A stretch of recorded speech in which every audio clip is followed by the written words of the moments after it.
Saya tahu orang Betawi pandai berpantun, orang Bugis tidak tahu berpantun, Pak. Kenapa? Karena orang Bugis tidak tahu romantis mulutnya, dia to the point saja.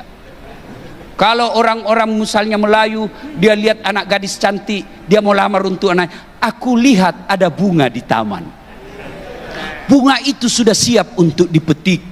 Kalau orang Bugis tidak, sudah besar anakmu ya, saya lamar untuk anak saya ini, sudah cocok ini. Itu orang Bugis, Pak. Makanya badiknya di depan, tidak ada di sini. Makanya orang Bugis kalau dia menunjuk mana rumahnya Dasaat, sana. Kasar tidak, ini namanya telunjuk. Mana rumahnya? Ini jempol. Orang Bugis, sini, masuk kau makan. Begini tangannya, Pak. Kasar tidak, sportif. Mungkin ada orang, silahkan masuk. 4 tertutup, 1 terbuka. Makanya Bapak kalau ke tanah Bugis, semua makanan-makanan Bugis dapurnya di depan. Coto, konro, sop saudara, paluma, semua di depan. Kenapa? Dia mau tunjukkan apa yang saya masak, kau bisa lihat. Tidak disembunyi di belakang. Itulah orang Bugis, Pak. Tapi satu kelebihan orang Bugis, tidak takut sama istrinya. Cuma istrinya lebih berani.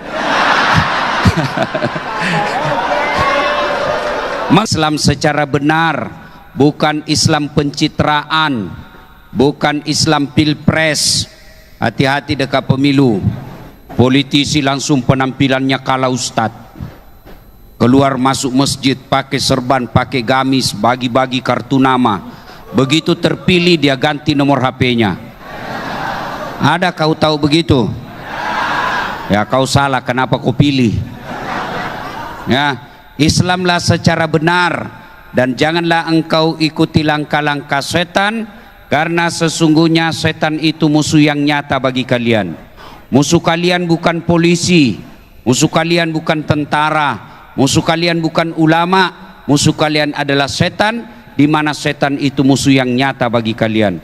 Bapak-bapak jangan musuhi polisi. Bapak pikir enak di Indonesia kalau tidak ada polisi? Motormu hilang, siapa kau cari? Pak Imam, imam aja hilang motornya. Ya. Siapa kau cari? Polisi. Maka cintai polisi. Polisi juga jangan tangkapi ulama. Karena kalau kau mati, siapa bungkus kau? Maka yang baik, ulama, polisi bersinergi menjaga Republik Indonesia. Dan ternyata di masjid yang mewah ini ada setan berkeliaran di tengah-tengah kita.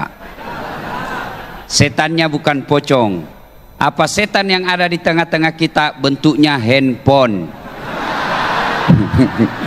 Orang sudah ceramah masih sibuk. Simpanlah dulu HP-mu.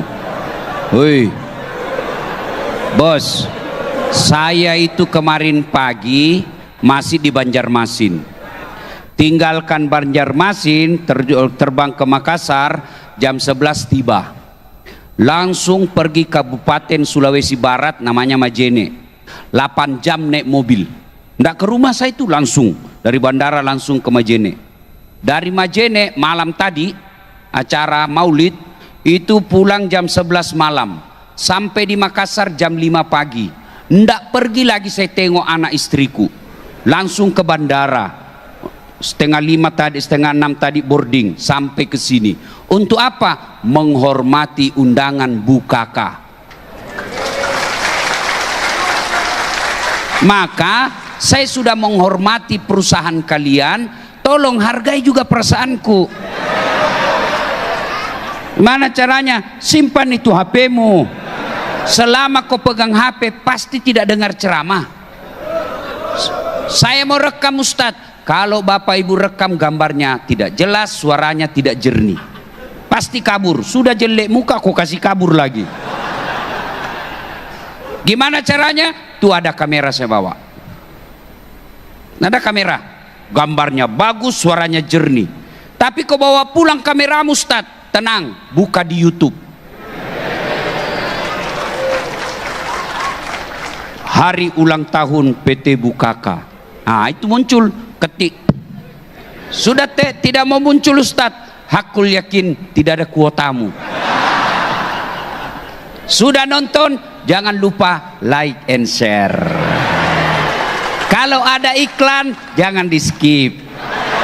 Karena kalau kau skip, saya tidak dapat apa-apa.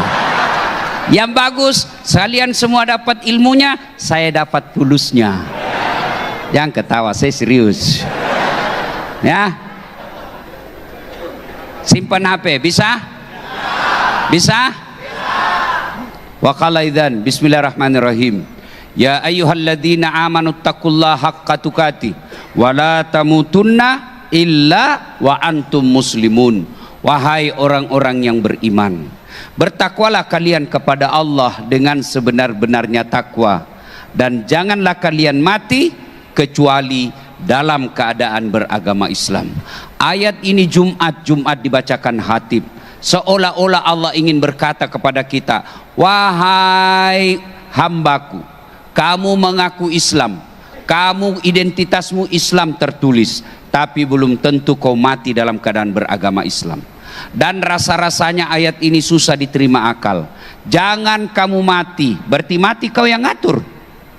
Woi, jangan mati ya, berarti mati mau-maumu. Padahal mati, mau atau tidak, tiba saatnya pasti mati. Orang kaya, orang miskin, raja-raja, rakyat biasa, ponder,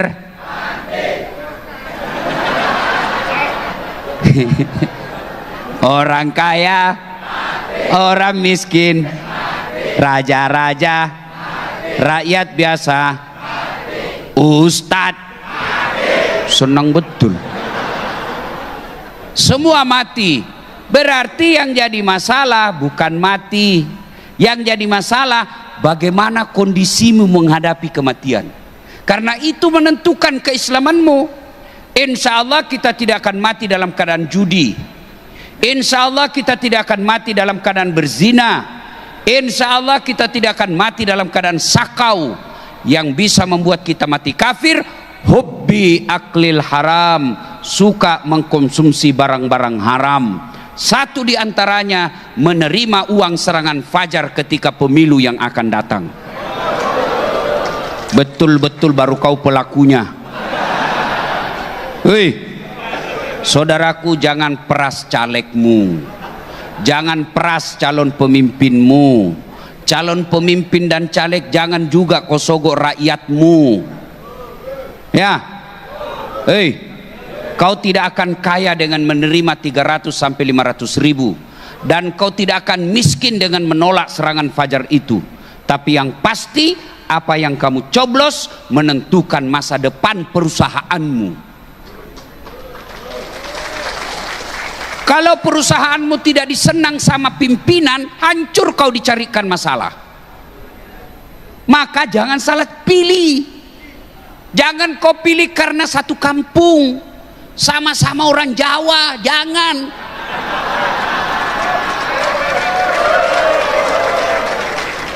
Kalau sama-sama orang Jawa, kapan kami orang Bugis jadi pemimpin? Jangan pilih karena sekampung, jangan pilih karena separtai, jangan pilih karena segolongan, tapi pilih yang betul-betul kamu yakin bisa menyelamatkan Republik Indonesia. Capek kita sudah lihat ini. Nggak usah kau membuli, nggak usah kau sebarkan berita kebencian karena kamu bisa ditangkap. Tapi bagaimana caranya? 2024 kau membalas. Caranya, jangan pilih mereka yang kamu tidak senang, kau yakini merusak negara kita. Betul? Betul-betul dikasih 500 ribu, lupa betulnya. Ya. Wa qala idzan, bismillahirrahmanirrahim. Innallaha wa malaikatahu yusalluna 'alan nabi. Ya ayyuhalladzina amanu sallu 'alaihi wa sallimu taslima. Sesungguhnya Allah dan para malaikatnya bersalawat kepada Rasulullah Muhammad sallallahu alaihi wasallam, maka wahai orang-orang yang beriman, bersalawatlah kalian kepada Rasulullah dengan sebaik-baik salawat. Ibu bapak, saudara-saudara sekalian, suatu kali Nabi ketemu dengan malaikat yang jari-jarinya lebih sejuta. Bayangkan Pak, jari-jarinya lebih sejuta. Bapak berapa jari-jarinya? 10. Cacat dong, tidak ada kakimu. 20. Ini pengaruh lapar ini, Pak. Nabi tanya itu malaikat, malaikat, kenapa banyak betul jarimu? Allah takdirkan saya bertugas mencatat air hujan yang turun. Itu malaikat, Pak, kalau dia ditakdirkan mengusung aras sampai kiamat, itu aja kerjanya. Kalau ditugaskan mencabut nyawa, itu aja kerjanya. Dicari mana-mana ini lagi yang panen, yang sudah muka-muka sakaratil maut. Ya kan? Kalau ditugaskan ngurus hujan, hujan aja dia urus. Ini semua mau diurus. Ngerti? Sudah selesai, mau lagi diurus yang lain. Aduh, fokus. Akhirnya Nabi tanya, betul malaikat kau mampu mencatat air hujan? Iya, kucatat yang jatuh di gunung, kucatat yang jatuh di darat, kucatat yang jatuh di laut, semua aku catat, tak setetes pun aku tidak catat. Lalu malaikat ini berkata, ya Muhammad, ada satu yang tidak mampu aku catat. Apa? Ketika umatmu berkumpul di masjid, ketika umatmu berkumpul di satu tempat, lalu mereka bersalawat bareng-bareng kepadamu, aku tidak bisa mencatat betapa banyak pahala yang Allah turunkan di tempat itu. Pak, orang masuk surga bukan tidak ada dosa. Kalau orang masuk surga tidak ada dosa, tidak ada isinya surga, Pak, kecuali Muhammad SAW. Mana ada orang tidak ada berdosa di masjid ini? Mana? Hah? Muka-muka penuh dosa semua saya lihat ini. Nah, jangankan kalian pegawai bukaka, kurang apa solehnya para nabi? Apa kalian pikir Nabi tidak ada dosanya? Nabi Adam makan buah khuldi, Nabi Yunus sangka buruk dalam dakwah kepada Allah, Nabi Nuh gagal didik anaknya, iya toh, Ibrahim pernah bohong depan Raja Namrud. Itu Nabi, apalagi kamu pegawai bukaka. Pastilah ada dosa. Minimal dosa apa? Curi jam kerja.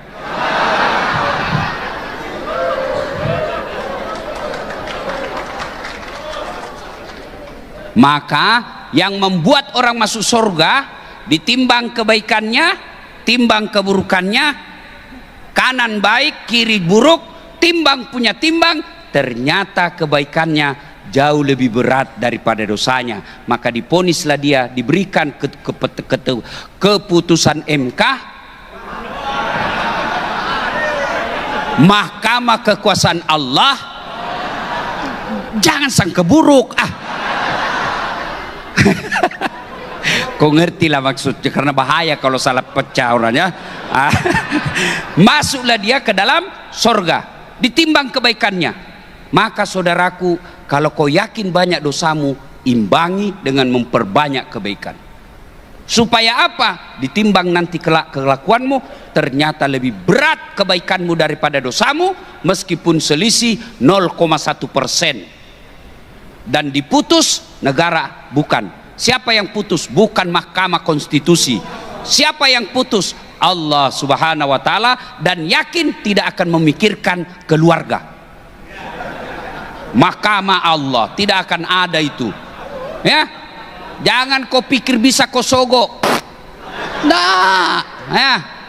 Akhirnya saudara, saya mengajak kepada kita semua kumpul seperti ini, salawatlah. Kenapa? Pahalanya lebih banyak daripada air hujan.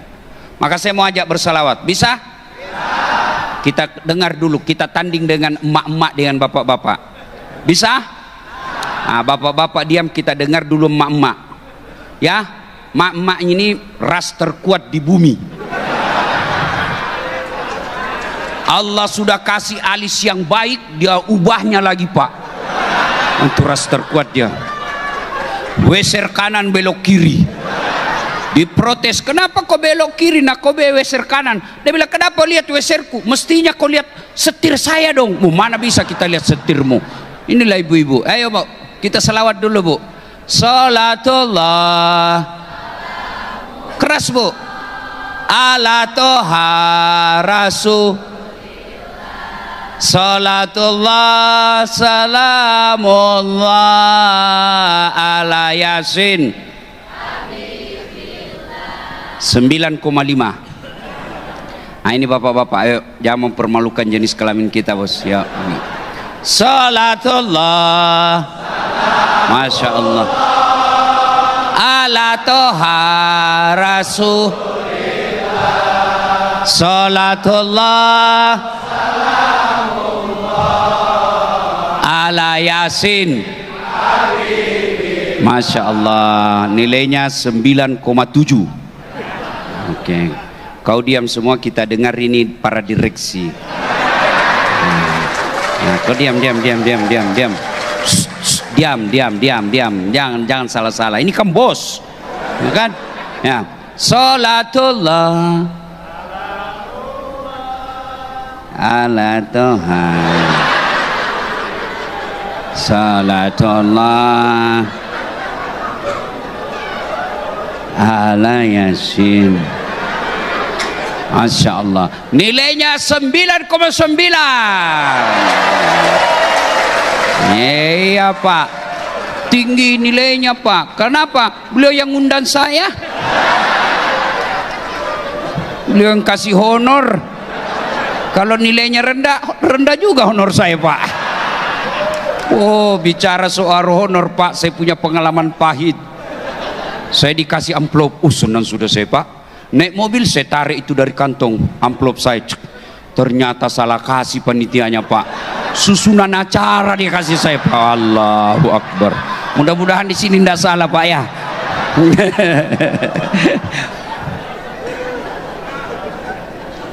Ibu bapak, saudara-saudara sekalian, teristimewa yang kita hormati Bapak Haji Suhaili Kalla beserta keluarga besar Kalla Group dan PT Bukaka, para bos-bos. Saya tidak tahu siapa namanya Bapak, saya takut salah.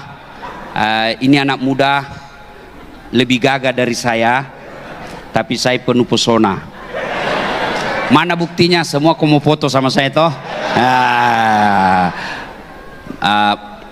Yang insya Allah dimuliakan dan dirahmati oleh Allah Subhanahu wa Ta'ala. Saya tadi larang MC untuk membaca kurikulum PITEI karena dia bisa mengambil waktu 15 menit. Ya sudahlah, ini bukan kita mau pilpres. Saya bukan calon, jadi tidak usah dibaca. Itu dibaca kalau saya seminar. Itu kalau berkaitan dengan dunia akademik, baru dibaca. Kalau ceramah Bapak tidak perlu. Kenapa? Selalu kau nonton videoku di YouTube, kau sudah tahu saya, ya kan? Nah, sekampunya Pak Suhaili. Tidak berarti nepotisme. Kenapa saya diundang ceramah? Karena saya paling banyak followerku. Ya, sudah, kita masuk yang serius. Bapak-bapak, mau ndak saya kasih kamera itu? Mahal itu kamera saya Pak. Mau? Serius? Tapi begitu saya kasih langsung kau buta. Mana yang mau tadi? Mana? Angkat tangan. Berarti bos, yang mahal bukan kamera. Apa yang mahal? Mata. Allah kasih gratis, tidak perlu kau bayar. Itu biar kau punya duit beli kamera, kau tidak perlu ilmunya, kau tidak tahu ilmunya, pasti kau tidak bisa pakai. Fotostat setengah badan, begitu jadi pusat ke bawah, itu kan setengah badan juga. Harus ditahu berapa megapiksel kamera kita, berapa kekuatan cahaya, kecepatan angin, jarak antara kamera dengan orangnya, itu harus ditahu semua. Di zoom in, zoom out, autofocus atau bukan, putar-putar baru bisa bagus hasilnya. Tapi ini mata Allah kasih kamu, tinggal pakai. Autofocus, tidak perlu kau putar-putar. Siapa ya? Kabur. Enggak. Hebatnya lagi nih mata kita, dia bisa bedakan mana istri, mana tetangga. Bayangkan kalau tidak bisa dibedakan mana istri, mana pegawai. Tukar-tukar istri Pak di kampung. Wih, kenapa lain-lain rasanya ini malam Sabtu? Oh, ternyata Satpol PP. Maka kita ucapkan Alhamdulillah. Alhamdulillah. Bu, pernah lihat ada perempuan dia kawat giginya? Mungkin ada di sini. Nggak usah kau lihat-lihat di. Ternyata itu mahal. Bisa harganya lebih mahal daripada harga umroh. Dia simpan aja di giginya. Dulu di kampung saya pagar yang dikawat, sekarang gigi yang dikawat, Pak. Dan usianya itu ibu dia kawat giginya sudah 55 tahun. Terlambat nih bos. Apa dia? Apa itu behel yang mahal? Apa itu kawat yang mahal? Bukan. Tapi apa yang mahal? Gigi. Biar mau kawat harga ratus juta, gak ada gigimu, apa kau mau kawat? Dan hebatnya lagi nih gigi, dia bisa batasi, Allah batasi tumbuh dan panjangnya. Parpi, pernah kau bayangkan bagaimana seandainya gigimu tumbuh seperti rambut? Gondrong sudah gigimu. Ya, bapak-bapak, saya yakin bapak dipilih oleh istri karena gigimu rapi. Coba kalau gigimu gini, nggak diterima kok di perusahaan ini. Maka kita ucapkan alhamdulillah. Masya Allah. Pak, mau saya kasih handphone? Mulai kau mikir sekarang toh? Gratis. Handphone paling mahal. Kutanya unlimited. Tapi begitu saya kasih langsung tuli. Mau diapa handphone kalau sudah tuli? Halo. Halo. Rusak lagi nih HP ya. HP baru kok rusak. Bukan HP rusak, telingamu masalah. Maka yang mahal bukan handphone, bukan jaringan, tapi telinga. Allah kasih kau telinga gratis. Dan hebatnya ini telinga, daunnya bagus, tempatnya bagus, proporsional. Pernahkah bapak ibu bayangkan bagaimana seandainya daun telingamu satu di bawah pantat? Halo, ya. Kamu di mana? Di rumah. Ya. Makanya kita ucapkan alhamdulillah. Pak Suhaili kasih kau mobil Toyota, gratis, full tangki. Mau? Mulai kau berpikir toh? Mau? Nggak mau. Tapi begitu kau dikasih langsung lumpuh, tidak bisa bergerak. Berarti yang mahal bukan mobil, tapi yang mahal Allah kasih kau kaki yang bisa berjalan. Anda tahu Ronaldo, Anda tahu Lionel Messi, itu gajinya Pak 1 menit kau sampai pensiun di Bukaka belum bisa capai. 1 menit. Tapi apakah Lionel Messi dan Ronaldo yang jago? Tidak. Biar dia cerdas jadi pelatih, tapi kalau Allah tidak kasih lutut yang bengkok, demi Allah tidak bisa main bola. Dia bisa main bola karena kakinya bisa bengkok toh, lututnya. Coba kalau tidak bisa bengkok, mana bisa main bola? Iya toh.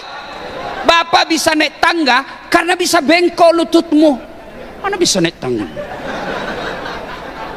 Dan bapak bisa bikin anak karena lututmu bisa bengkok. Mana enak kalau tidak bisa bengkok lutut, Pak? Tidak ada gaya yang masuk, Pak. Jangan ketawa anak, ini urusan orang tua. Dan bapak bisa pegang handphone karena jari-jarimu bisa bengkok. Mana bisa kau ketik SMS kalau dia WhatsApp kalau jari-jarimu tidak bisa bengkok? Maka kita ucapkan alhamdulillah.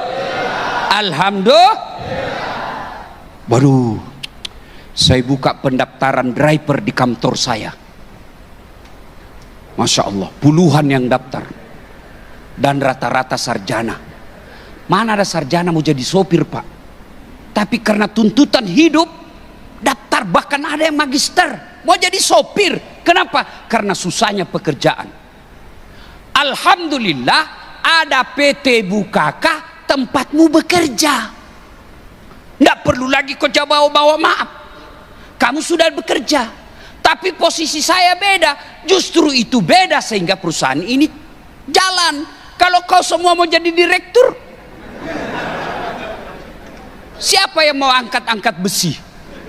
Tidak Nggak jalan ini perusahaan. Iya. Kalau semua jadi CEO, siapa yang bersihkan lantai? Masa CEO bersihkan lantai? Nggak jalan ini perusahaan. Maka bersyukur dengan mengucapkan Alhamdulillah. Tapi gajiku sedikit Ustaz. Kamu bayangkan gaji orang banyak, maka sedikit.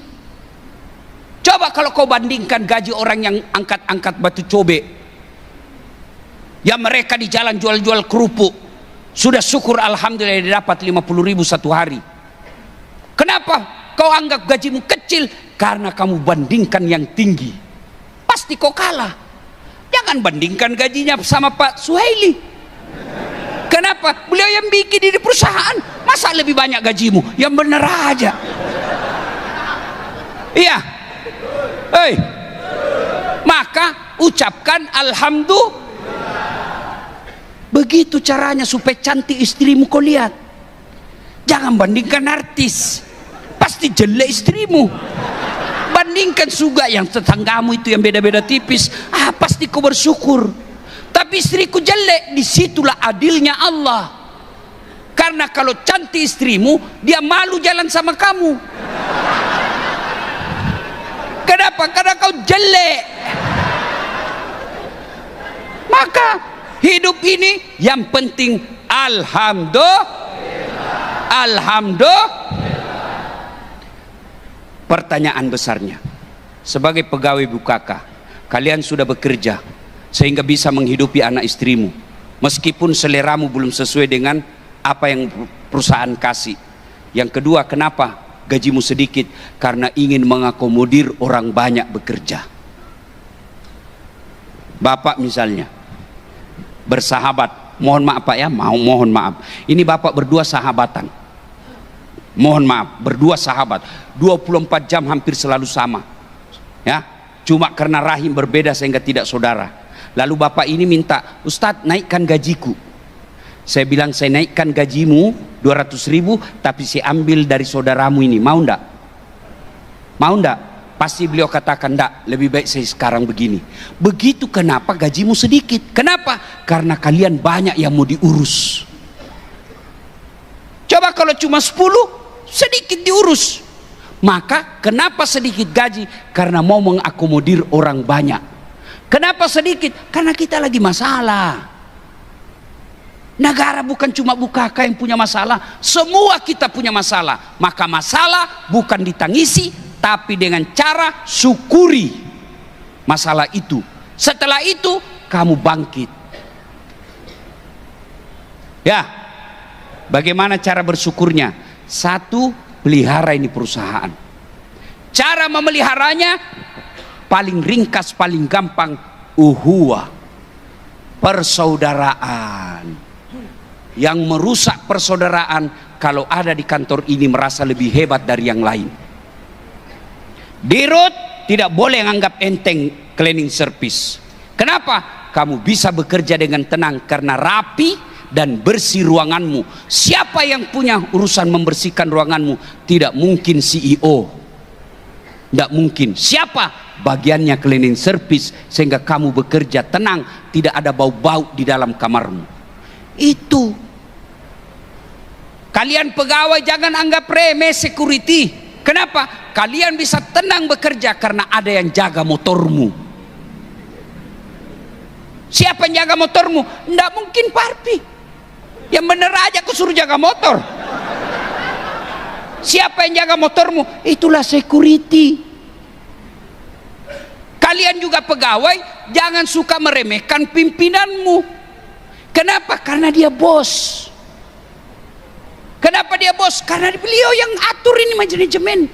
Resikonya jauh lebih besar, resiko manajemen, daripada kalian pegawai. Maka bersyukur. Caranya apa? Jangan ada sombong di antara kalian. Nih, bos-bos ini jangan anggap remeh ini. Nah, kau juga jangan maki-maki nih. Karena kalau kau maki-maki, PHK bos. Enak itu kalau kita saling menghormati. Enak itu saling memuliakan. Kurang apa mulianya Rasulullah? Kurang apa jahatnya itu kafir Quraisy, Abu Lahab, Abu Jahal? Apakah Nabi kau pernah dengar sejarahnya menghina Abu Jahal? Tidak pernah. Maka saudara, paling enak di perusahaan ini jangan ada sombong, meremehkan orang, melecehkan orang. Dak, orang makin kaya, makin cakep, makin tinggi jabatannya, makin populer, tapi dia hormati orang-orang yang ada di bawahnya, orang makin cinta sama dia. Orang makin cinta sama dia, makin panjang umurnya. Kenapa panjang umurnya? Karena banyak doakan. Tapi manajer suka marah-marah. Ya sabar kok bos. Masa kau yang memarahi manajer? Kan tidak mungkin. Ustadz pun tidak boleh sombong. Saya bisa begini bukan karena hebat, tapi karena apa? Karena ada yang nonton. Mana bisa saya ceramah di sini? Anggaplah saya ceramah berapi-api 2,5 jam saya ceramah, Pak. Tidak ada penonton. Lewat Pak Arfi. Sudah lama itu sakit itu Pak Ustadz. Ya, yang bisa memecah perusahaan ini kalau ada kesombongan di dalamnya. Jangan ada sombong. Orang hina kamu, sabar biar Allah yang balas. Belajar deh sejarahnya Nabi. Nabi dipasangi perangkap di depannya. Lewat Nabi, Nabi tidak jatuh. Abu Lahab bingung, kenapa bisa? Dia yang lewat di atas itu jatuh. Begitu jatuh, Nabi tolongnya lagi. Itulah yang disebut akhlak. Puncak dari semua ilmu adalah akhlak. Maka akhlak yang mulia itu rendah hati, bukan rendah diri. Rendah diri tidak bagus, tidak percaya diri. Tapi apa? Rendah hati. Sudah cakep, terkenal, kaya, pintar, akhlak mulia, oh rendah hati lagi. Ini sudah jelek, pengangguran, bau keteknya, kuat makan, tidak terkenal, sombong lagi. Apa yang kamu sombongkan? Hah? Maka jaga perusahaan ini dengan cara apa? Jangan ada sombong. Kala Group termasuk Bukaka, salah satu bisnis pertama awal-awalnya mobil. Bapak baru tahu mobil Toyota merek jenis Kijang itu Pak Yusuf Kalla kasih nama Kijang, tiada duanya. Ya toh? Tapi itu Kijang bisa berjalan dengan baik kalau mereka kompak. Perusahaan Bukaka bisa berjalan dengan baik kalau semua elemen dalam perusahaan ini kompak. Kapan ada merasa lebih jago dari yang lain, maka pasti itu mobil mogok. Bensin berkata, saya lebih hebat dari semua yang ada di mobil ini. Nggak jalan ini mobil kalau bukan saya bensin. Tersinggung rem. Dia bilang, kau kira kau cuma kau yang jago bensin? Kamu mau naik ini mobil, jalan laju nggak ada remnya. Tersinggung juga ban. Saya kau bisa jalan mobil dengan tenang karena ada ban. Coba kau tidak ada ban, mana bisa jalan? Jalan tapi didorong. Kamu yang dibawa, mobilmu yang jalan. Maka perusahaan Bukaka bisa berjalan dengan baik kalau kita harmoni, kompak, bersatu. 2, penyebab hancurnya perusahaan, terlalu banyak tukang gibah. Gosip, penyakitnya ini.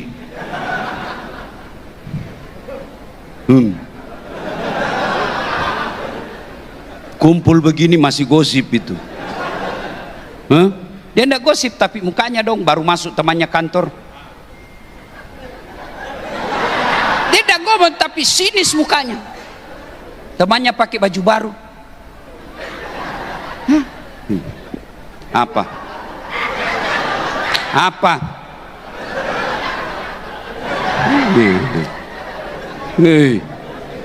Hei, tukang gosip merusak perusahaan. Kalau ada yang cerdas, dia gosipin terus, dia bully terus. Akhirnya yang cerdas tidak tahan digosipin, tidak tahan dibully, dia keluar. Begitu keluar, macet perusahaanmu. Berhenti gosip. Ya, nih, saya aja dia gosip. Begitu dilihat saya tadi turun dari mobil, itu juga mobil bajunya yang di YouTube. Astagfirullah. Itu yang viral itu juga bajunya dipakai. Memang motifnya sama, tapi 3 bajuku begini.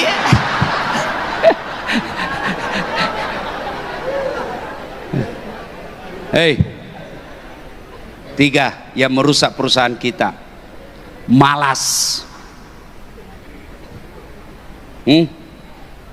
Mau dapat gaji tinggi, mau dapat promosi, tapi malas.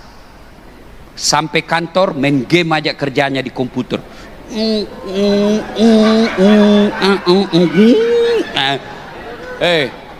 Percaya saudaraku, di perusahaan ini Anda kerja, di perusahaan ini Anda cari nafkah sehingga bisa menghidupi anak istri. Tapi kalau kau malas bekerja, bukan cuman kamu yang rugi, perusahaan bisa tutup. Maka jadikan perusahaan ini ladang amal untuk mendekatkan kepada Allah dalam mencari nafkah. Lihat itu saudara-saudara kita, berapa banyak ingin cari nafkah, ternyata tidak dapat kerja. Kalian sudah kerja, syukuri, karena kalau kau tidak bersyukur, maka Allah cabut nikmatnya. Ya, 4, percayalah tidak ada perusahaan tidak ada masalahnya. Jangankan perusahaan, kurang apa solehnya Nabi, kurang apa doanya Nabi, kurang apa ibadahnya Nabi Muhammad sallallahu alaihi wasallam. Tidak pernah bicara kasar, tidak pernah ganggu orang, tahajudnya tiap malam, duhanya tiap pagi, sekali duduk 100 kali istighfar. Itu Nabi. Apa kamu pikir tidak ada masalahnya dalam hidupnya? Baru lahir, masih dalam kandungan, sudah wafat ibunya. Belum lahir sudah yatim, wafat bapaknya, sudah yatim. Lahir lagi baru 4 hari bersama ibunya, dibawa lagi ke desa, berpisah ibunya untuk disusui, Halimatus Sa'diyah. Berapa lama? 4 tahun. Kembali ke Mekah di suara ibunya, usia 6 tahun pergi ziarah kubur, meninggal lagi ibunya di desa namanya Afwa. 6 tahun sudah yatim piatu. Mana ada tidak ada masalah? Itu Nabi. Setelah diangkat menjadi Nabi, diangkat berkeluarga, menikah dengan Siti Khadijah, apa tidak ada masalahnya? Berapa anaknya Nabi?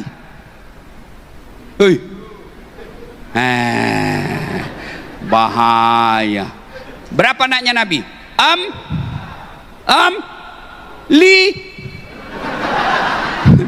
Beleng-beleng.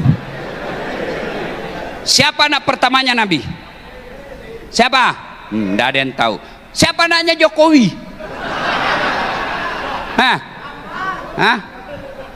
Coba, padahal itu tidak ada pengaruhnya di akhirat kelak nanti.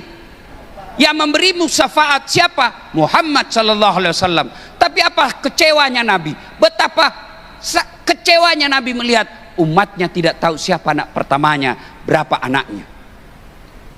Maka kalian yang punya anak, sejarah Nabi ceritakan kepada anakmu, supaya dia besar dia tahu sejarah Nabi. Kalian tidak tahu sejarah Nabi karena ibu bapakmu tidak pernah cerita soal Nabi. Saya dari kecil anak saya sudah perkenalkan, anak-anak Nabi ada 7 orang, baru kau tahu 7.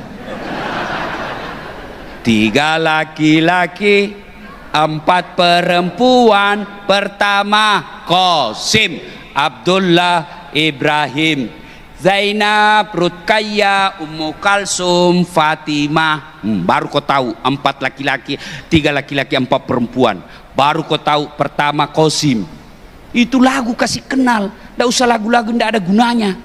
Cikampek, Tasikmalaya, aku capek-capek gara-gara dia. Beleng-beleng. Apa gunanya itu Cikampek? Dah ketawa, saya serius ini. Nah, semua punya masalah. Ini nih depan saya termasuk masalah juga. Apa masalahnya? Takut sama istri. Apa masalahnya? Mengelola kalian semua. Ini kamu pikir tidak ada masalahnya ini penceramah? Banyak masalah saya, Pak. Apa masalah saya? Banyak janda-janda curhat. Meninggal suamiku, Ustaz. Saya kasih doa, lama-lama Ustaz, mau kau Ustaz menjadi imam dalam hidupku. Masya Allah. Ya, semua kita punya masalah, termasuk PT Bukaka. Baru-baru kena kan bos kita, itu kan juga masalah. Iya, maka belajarlah dari sejarah. Tidak ada nabi dan rasul yang dilepas dari masalah, apalagi kita. Caranya, jangan pernah putus asa, jangan pernah sangka buruk. Sudah belajar kok tidak diangkat dirut, sudah belajar kok tidak diangkat kepala bagian. Allah tahu kalau kau di situ masalahmu makin besar. Saya daftar fakultas kedokteran tamat SMA. Demi Allah 3 kali saya daftar, Pak. Saya sholat tengah malam 40 malam berturut-turut. Saya tahajud, saya berdoa, saya nasar puasa. Begitu pengumuman tidak ada nama saya, Pak. Teman saya lulus jadi dokter, padahal tidak lebih cerdas dari saya. Dia sekarang tugas di Kepulauan Aru. Saya lulus jadi ustadz, dia jadi dokter. Mau lebaran saya telepon, pulang ke lebaran? Enggak, mahal tiket. Oh, dalam hati saya, untung saya tidak jadi dokter. Enggak pernah saya pusing soal tiket, Pak. Siapa yang belikan saya tiket ke sini, Pak? Bukaka. Bisnis kelas lagi, Pak. Meskipun orang tahu kau gaya di bisnis, tapi kau dibelikan Ustadz. Alhamdulillah. Hebatnya lagi, pergi tidak bawa uang, pulang. Itu, Pak. Jadi jangan kau sangka buruk. Kau tadi di sini posisimu bagus, tiba-tiba dipindahkan. Kenapa? Masalah. Kenapa kau dipindahkan? Kalau kau tidak dipindahkan, makin besar masalah di kantor ini. Bukan cuma kamu rugi, tapi 3.000 orang bisa jadi masalah semua. Maka jangan pernah sangka buruk. Ibu-ibu jangan sangka buruk sama suamimu. Hei, WhatsApp tidak jawab, pasti ada lagi ceweknya ini. Tidak, dia lagi pup.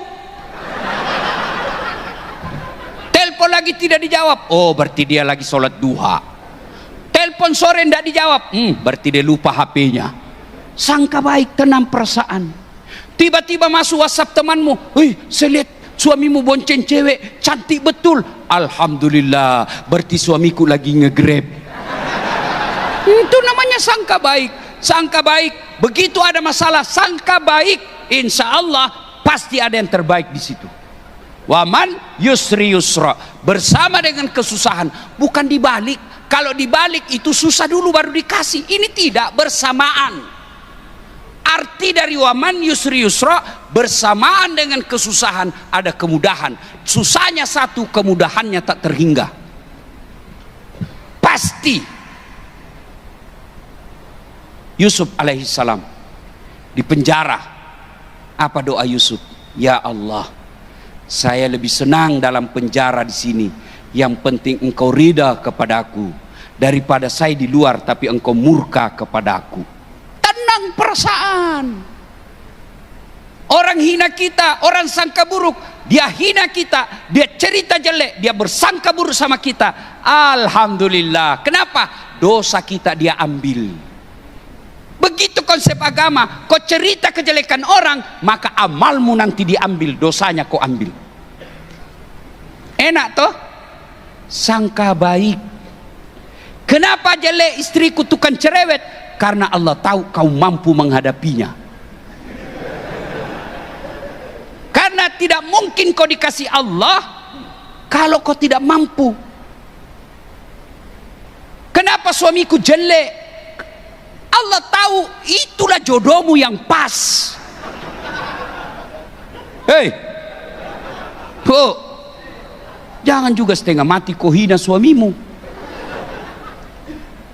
Bertengkar tiap hari, hamil lagi.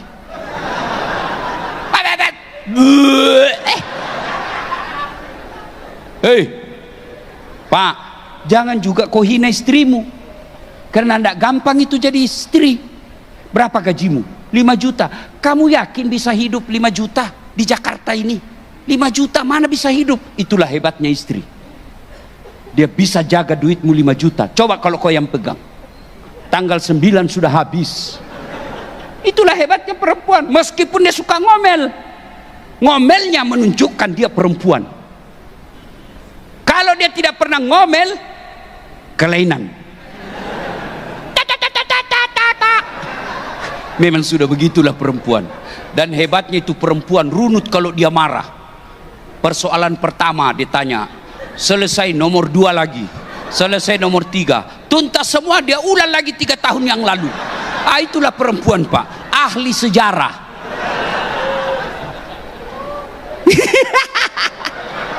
Ketawa karena dia pikir bener ini Ustadz.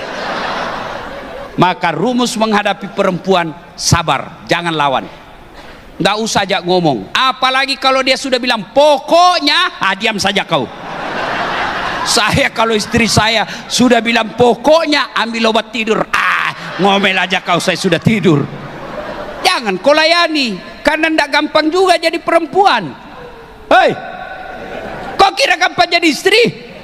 Hamil, ibu-ibu enak ndak hamil? Enak. Kenapa kau ulang-ulang? 9 bulan Pak, ndak tengkurap 9 bulan. Mana ada ibu-ibu hamil tengkurap? Sampean itu 9 bulan ndak tengkurap. Bapak-bapak 1 bulan tidak tengkurap, pusing. Iya toh? Makanya jangan hina istrimu. Ibu juga jangan hina suamimu. Karena ndak gampang cari nafkah. Di kantor kita dimaki-maki, siap Pak, siap salah Pak, siap salah Pak. Dia bilang sendiri, kenapa kau tidak dilawan? Apa mau dilawan? Nah, dia manajer. Maka tidak gampang juga itu. Dipikir bagaimana kau dibelikan emas, dipikir dibelikan kau baju baru, dipikir dibelikan AC rumah supaya kulitmu tidak rusak. Dia pikir semua itu suamimu. Maka kalian jadi suami jangan pernah kau takut sama istrimu. Kenapa? Nah kau yang cari duit, gajimu semua diambil, masa kamu takut sama istrimu? Ada begitu di sini? Berhenti kau jadi laki-laki. Masa laki-laki di kantor, di rumah ibu?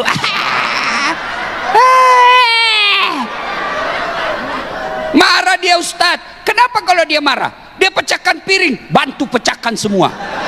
Kenapa? Piring boleh dibeli, harga diri sebagai suami tidak boleh diinjak-injak istri. Takbir. Itulah yang takbir yang takut sama istrinya.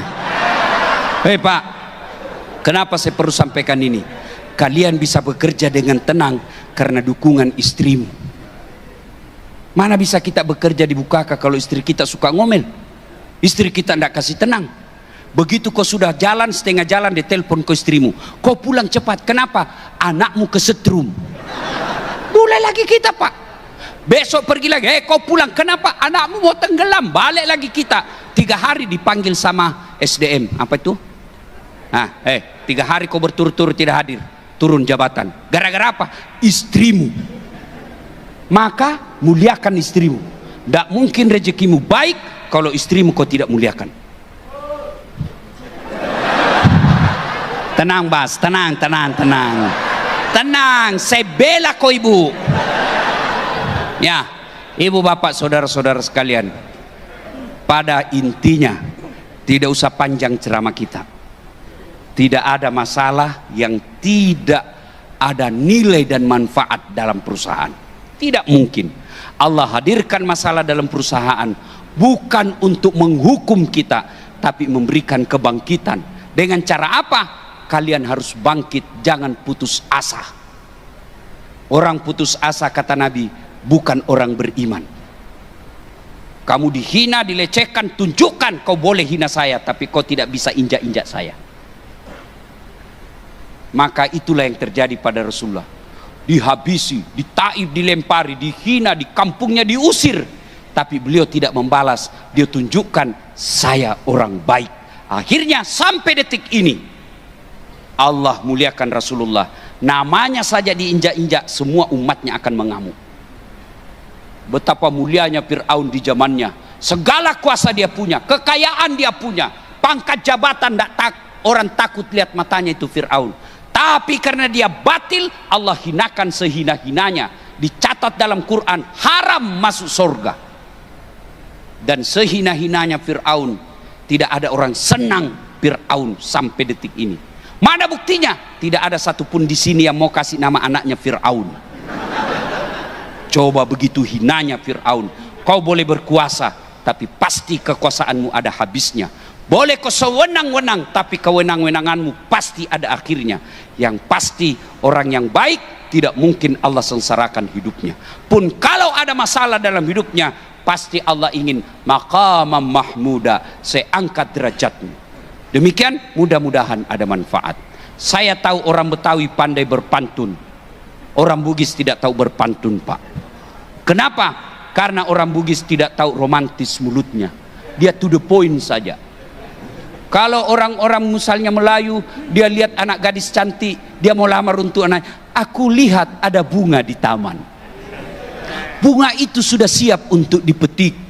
Kalau orang Bugis tidak, sudah besar anakmu ya? Saya lamar untuk anak saya ini, sudah cocok ini. Itu orang Bugis, Pak. Makanya badiknya di depan. Tidak ada di sini. Makanya orang Bugis kalau dia menunjuk, mana rumahnya Dasaat? Sana. Kasar tidak, ini namanya telunjuk. Mana rumahnya? Ini jempol. Orang Bugis, sini, masuk kau makan. Begini tangannya, Pak. Kasar tidak, sportif.